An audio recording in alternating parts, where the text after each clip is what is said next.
Hi అందరికీ. ఇప్పుడు వర్షాకాలం కదా! ఎక్కడ చూసినా వర్షాలు పడతా ఉన్నాయి. ఈ వర్షం పడే టైంలో చాలా వరకు చాలామందికి బజ్జీలు తినాలనిపిస్తూ ఉంటుంది. అదెందుకో తెలీదు. నార్మల్‌గా తినేటప్పుడు కన్నా వర్షం పడినప్పుడు బజ్జీలు తింటే అసలు ఆ ఫీలింగే వేరు. బయట చల్లగాలి, వేడి వేడి బజ్జీలు ఇంకా టేస్ట్ ఎక్కువగా అనిపిస్తుంది అప్పుడు బజ్జీలు. నేను ఎలా చేశానో మీకు ఒకసారి చూపిస్తాను. ఇక్కడ బజ్జీ మిరపకాయలు తీసుకొని వాటిని కడిగిన తర్వాత చాక్‌తో ఒకవైపు మాత్రమే ఈ విధంగా ఒక కాటు పెట్టేసి అందులో ఉండే మిరపకాయ గింజలను మొత్తము ఈ విధంగా తీసేయాలి. ఇలా తీయడం వల్ల మనకి కారం అనేది ఎక్కువ ఉండదు. అంతేకాదు ఇందులో నేను కొద్దిగా చింతపండు, అలాగే ఉప్పు, జీలకర్ర అదంతా దీనికి అప్లై చేస్తాం కాబట్టి నేను గింజలు తీసేస్తాను. ఇదే విధంగా నేను మిరపకాయలన్నిటికీ గింజలు తీసేసాను. ఒక 1/4 కిలో తీసుకున్నాను మిరపకాయలు. ఇక్కడ నేను కొద్దిగా చింతపండు గుజ్జు ఉంటుంది కదా, కొద్దిగా తీసుకోండి సరిపోతుంది వీటికి. వాటిలో ఒక 1/2 స్పూన్ వరకు నేను జీలకర్ర పౌడర్ వేసుకున్నాను. నేను ఇందులో వాము వేయలేదు, నా దగ్గర లేదు. మీ దగ్గర ఉంటే కొద్దిగా వేసుకోండి. అలాగే 1 స్పూన్ సాల్ట్, అలాగే 1/2 స్పూన్ వరకు ధనియాల పౌడర్ వేసుకున్నాను. ఇదంతా మొత్తం కరిగే విధంగా ఒకసారి ఈ విధంగా అనుకోవాలి. ఆ సాల్ట్ అనేది కొద్దిగా కరగాలి. అప్పుడు వీటికి బాగా పడుతుంది ఉప్పు అనేది. ఇక్కడ చూసారు కదా, పచ్చిమిరపకాయకి నేను ఏ విధంగా అప్లై చేస్తానో ఇదే విధంగా కొద్దిగా మరీ ఎక్కువ వేయకూడదు. పులుపు అనేది మరీ ఎక్కువ అయిపోతుంది. అన్నిటికీ ఈ విధంగా నేను అప్లై చేశాను. ఇది ఇలా చేయడం వల్ల తినేటప్పుడు మనకి ఆ టేస్ట్ అనేది తెలుస్తుంది. మీరు కూడా ఎప్పుడైనా బజ్జీలు చేసినప్పుడు ఈ విధంగా ఒకసారి ట్రై చేయండి. టేస్ట్ బాగుంటుంది. ఇక్కడ నేను మొత్తం బజ్జీలన్నిటికీ చింతపండు ఆ గుజ్జుని అప్లై చేసేసాను. ఇక్కడ నేను ఉల్లగడ్డ బజ్జీ కోసం ఈ విధంగా సన్నగా కట్ చేశాను.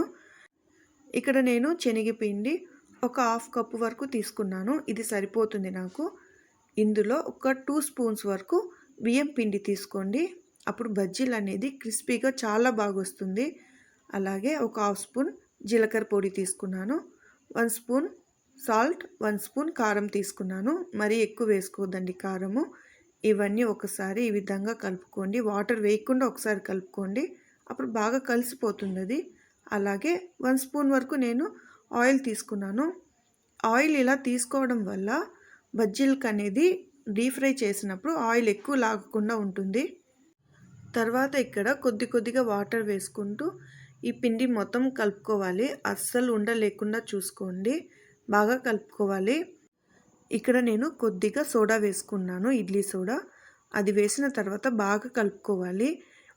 ఇలా కలపడం వల్ల బజ్జీలు అనేది బాగా వస్తాయి. మనకు బయట దొరుకుతాయి కదా, ఆ విధంగా పిండి ఇలా ఉండాలి. మరీ నీళ్ళగా ఉండకూడదు, అలానే గట్టిగా ఉండకూడదు.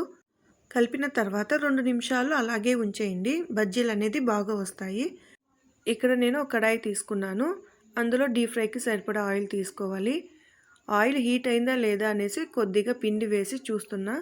పిండి వేసిన తర్వాత వెంటనే ఇలా పైకి వస్తే అప్పుడు ఆయిల్ వేడైనట్టు. ఇక్కడ బజ్జీలు వేసుకుంటున్నాను. మీరు ఎప్పుడైనా బజ్జీలు వేసినప్పుడు పిండిలో మిరపకాయని 2-3 సార్లు అట్లా డిప్ చేయండి. అప్పుడే పిండి అనేది బజ్జీకి బాగా పడుతుంది. లేదంటే పచ్చిమిరపకాయ అంతా కనిపిస్తూ ఉంటుంది. అప్పుడు బజ్జీలాగా ఉండదు, తినడానికి కూడా అంత టేస్ట్ అనిపించదు. వీటిని మీడియం ఫ్లేమ్లో ఈ విధంగా ఒక 2 నిమిషాలు లేదా 5 నిమిషాల వరకు టైం పడుతుంది ఫ్రై చేసుకోవాలి. ఈ విధంగా కలర్ వస్తే సరిపోతుంది, అవి ఫ్రై అయినట్టు. నేను ఇక్కడ ఈ బజ్జీలన్నిటిని ఒక ప్లేట్లోకి తీసుకుంటున్నాను. అలాగే మిగతావి కూడా వేసేసాను.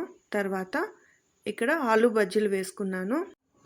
ఇక్కడ బజ్జీలలో నేను ఇలా ఒకవైపు చాక్తో కట్ చేసుకొని కొద్దిగా ఆనియన్స్ సన్నగా కట్ చేసుకోవాలి. అలాగే కొద్దిగా కొత్తిమీర పెట్టుకోవాలి. ఈ విధంగా ఒకసారి ట్రై చేయండి, బాగుంటుంది. ఒక 2-3 డ్రాప్స్ వరకు నిమ్మరసం వేసుకున్నాను. ఈ విధంగా ట్రై చేయండి. నార్మల్ బజ్జీ కన్నా చాలా బాగుంటుంది. ఇక్కడ నేను కట్ బజ్జీలు చేశాను. కట్ బజ్జీలు అంటే ఏం లేదు, ఆ బజ్జీలను ఈ విధంగా కట్ చేసి డీప్ ఫ్రై చేసుకోవడమే. మా కడప సైడ్ అయితే కట్ బజ్జీలు అంటే చాలా వరకు చాలామందికి ఇష్టము. నేనైతే ఈ విధంగా చేస్తాను. మీకు నచ్చితే ఒక లైక్ చేయండి.